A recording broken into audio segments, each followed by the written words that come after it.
जी नमस्कार जी। हम लोग कोणार्क मंदिर, सूर्य देव का जो मंदिर है उड़ीसा भुवनेश्वर के अंदर, कोणार्क के अंदर है, वहाँ पे हैं हम लोग। इस मंदिर की बड़ी बड़ी विशेषताएं हैं जो हमें यहाँ पे गाइड के थ्रू पता चली। सबसे पहली विशेषता मैं आपको बताना चाहता हूँ।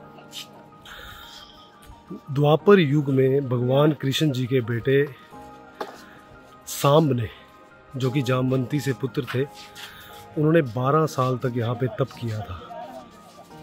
त्रेता युग में भगवान श्री रामचंद्र जी यहाँ पर आए थे, उन्होंने यहाँ पे चंडी का पाठ किया था।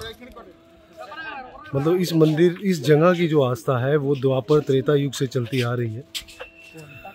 यहाँ पे कलयुग के अंदर लंगूड़ा नरसिम्हा हुए। लंगूड़ा नरसिम्हा जो पैदा हुए थे, उनकी माँ ने भगवान हनुमान चंद्र जी की पूजा की थी, जिसकी वजह से उनकी पीठ के पीछे हनुमान पूंछ बनी हुई थी और थोड़ा कुब निकला हुआ था। वो उनकी पूजा करने के बाद लंगूड़ा नरसिम्हा पैदा हुए। लंगूड़ा नरसिम्हा ने कि जब पैदा हुए तो उनके पिताजी चाहते थे कि उनका एक पुत्र भी होना चाहिए। जब वो बड़े हो गए तो बच्चा पैदा होना चाहिए, वंश चलना चाहिए। तो उन्होंने हनुमान जी के जो गुरु थे सूर्य देव जी, उन्होंने उसकी आराधना शुरू करी।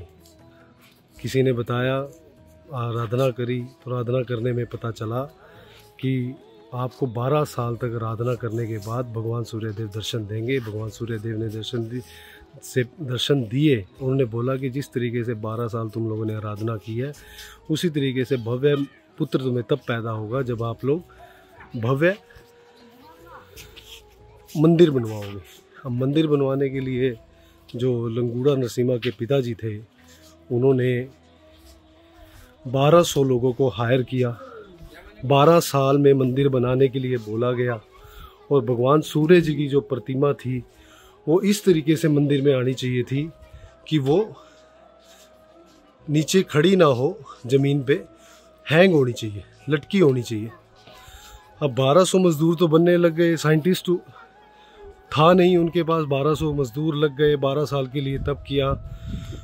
लास्ट में जाके जब मंदिर 327 फुट का मंदिर इन्होंने बनाया, 327 फुट हाइट थी मंदिर की। अब ये मंदिर तोड़ दिया गया, उसके बारे में बताएंगे आपको। तो एक मजदूर था 1200 में से, उसने 1200 मजदूरों में से एक मजदूर का लड़का था उदय, नाम मेरे को हो सकता है गलत हो। उस लड़के ने, जो कि बिल्कुल इलिटरेट था, 12 साल पूरे होने में 7 दिन रह गए। 7 दिन के अंदर मंदिर कंप्लीट होना था। राजा ने हुक्म दे दिया कि अगर ये मंदिर पूरा नहीं हुआ तो 1200 मजदूरों के सिर धड़ से अलग कर दिए जाएंगे। अब उन्होंने 7 दिन रह गए। बच्चा स्कूल में गया, वो एक मजदूर का, उसने 12 साल से अपने पिता को नहीं देखा था। वो जब स्कूल में गया तो टीचर ने बोला इसको तो कुछ आता नहीं है, नाम तक लिखना नहीं आता, ये बिल्कुल अनपढ़ है। कंप्लेन करने लग गई। तो उसने पूछा इसके पिताजी कहाँ हैं? बोले पिताजी तो कोणार्क में सूर्य मंदिर बना रहे हैं। उसकी इच्छा हुई कि मैं अपने पिताजी के पास जाऊं। पिताजी जाने के लिए 12 साल से कभी बेटे को देखा ही नहीं था, क्योंकि 12 साल से वो यहाँ थे। उसने अपना कुत्ता लिया, फल, एक लड़ी ली और अपना चल दिए मंदिर बना। यहाँ पे पहुँचने के लिए कोणार्क में आ गए उसके बेटे। अब यहाँ पे आके देखा कि 5 दिन रह गए और पिताजी उनको, मजदूरों को बोलने लगे कि भाई ये तो हमारे सर कलम हो जाएंगे, राजा ने हुक्म दिया है। पूछे क्यों सर कलम हो जाएंगे? तो बोलते हैं कि सर इसलिए कलम होंगे क्योंकि हमें मूर्ति को हैंग करना था। पर इन्होंने क्या किया था, 12 मजदूरों ने यहाँ पे मूर्ति को हैंग नहीं किया, पहले पैर बना दिए सूर्य देव के, मूर्ति हैंग नहीं हो पाई। तो उसने फिर बताया 53 टन का, मतलब वो जो लड़का इलिटरेट था, 53 टन का चुंबक लगाया गया, 4 हिस्सों में काट दिया गया। जब चारों तरफ लगा दिया गया, 4 कोणों पे, नॉर्थ साउथ पोल पे, फिर वो मूर्ति जो हैंग होने का प्रयत्न हो गया। अब जब 12 साल 1200 मजदूरों ने इसको बनाना था, मजदूर हो गए 1201। अब वो जो लड़का था, क्योंकि राजा ने तो बोला था कि 1200 लोगों द्वारा ही बनाया जाना चाहिए, और लड़के ने क्या प्रण लिया, कहते जी राजा तो 1201 हो गया तब भी हमें मार देगा। उस लड़के ने यहाँ से कूद के जान दे दी। मतलब वो साइंटिस्ट था, अनपढ़ था, और उसने अपनी जान दे दी। अब आप ये देखिए कि जब उसने अपनी जान दे दी तो ये मंदिर, इतना विशाल मंदिर 327 फुट का था, वो अखंडित हो गया। मंदिर अखंडित होने पे इस मंदिर के अंदर कोई भी मूर्ति नहीं रखी गई और ना पूजा हुई। फिर यहाँ पे हुआ कि यहाँ की मिट्टी की पूजा होगी। आज भी यहाँ पे मिट्टी की पूजा होती है। सूर्य देव की पहली किरण पूरे ब्रह्मांड के अंदर इसी मंदिर के ऊपर पहली किरण पड़ती है। साउथ ईस्ट के अंदर हम लोग उड़ीसा भुवनेश्वर के अंदर है।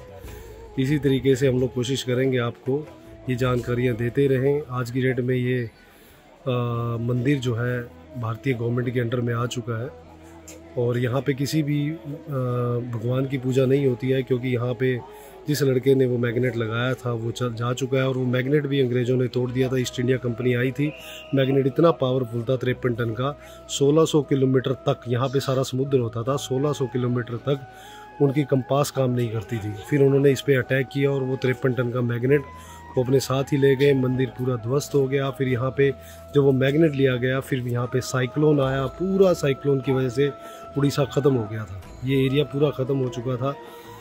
फिर ये मंदिर भी ख़त्म हो गया। फिर ये मंदिर दोबारा बनाया गया। अब भारतीय सरकार के अंडर ये मंदिर है। जितने भी ये स्कल्पचर बनाए गए हैं सब की फेस पे स्माइल है। मैं आपको दिखाता हूँ, हर स्कल्पचर के फेस पे स्माइल होगी। इसकी विशेषता है, देखिए आप। मूर्तियाँ खंडित हो चुकी हैं, स्कल्पचर खंडित हो चुके हैं। ये देखिए आप, क्या आर्किटेक्चर है। 1200 लोग, 12 साल, इतनी मेहनत के बाद मंदिर बना। फिर वो मंदिर के अंदर किसी भी कोई भी मूर्ति स्थापना नहीं हो पाई, जो यहाँ पे सूर्य भगवान की मूर्ति स्थापना होनी थी। एक्चुअल में जो पीछे अभी जो मंदिर है ना, वो आगे वाला गुम्बद है। जो पीछे वाला जो अंग्रेज़ों ने तोड़ा था वो पीछे वाला एक्चुअली ये होना चाहिए था। तो ये मॉडल है इंडियन ऑयल कॉरपोरेशन का। वहाँ पे एक उन्होंने म्यूज़ियम बना रखा है, वहाँ पे था ये जो मतलब मॉडल बनाया हुआ था।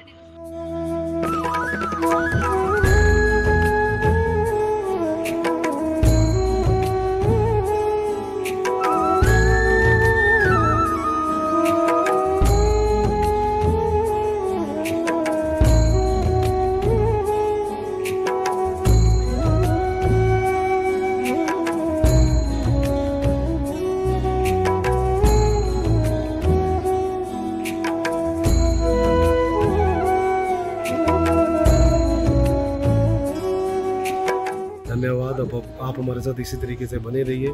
हम लोग कोशिश करेंगे आपको उस स्थानों की दर्शन करवाते रहें।